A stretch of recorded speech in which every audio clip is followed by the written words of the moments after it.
भावे गौरव पदक आता माझ्या गळ्यात आहे आणि मी सांगू शकत नाही मला काय वाटतं.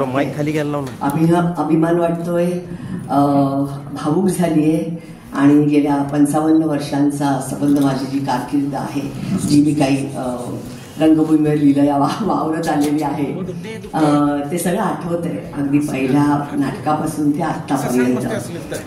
आणि त्याच्याबरोबर मला दिसतो आहे तो संपूर्ण जनसमूह, कारण नाटक ही सामूहिक कला आहे असं माझं मत आहे. प्रतिकात्मक मी आहे असं मी समजते.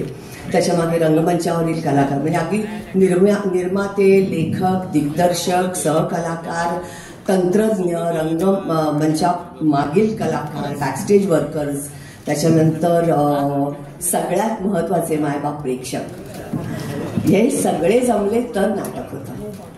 आणि ही सगळी एकसंधता जमली तर नाटकात रंग चढला. तर मी भाग्यवान आहे या बाबतीत की मी जी काही आजपर्यंत नाटकं केली त्याला भरभरून प्रतिसाद दिला लोकांनी आणि अतिशय प्रेम केलं माझ्यावर.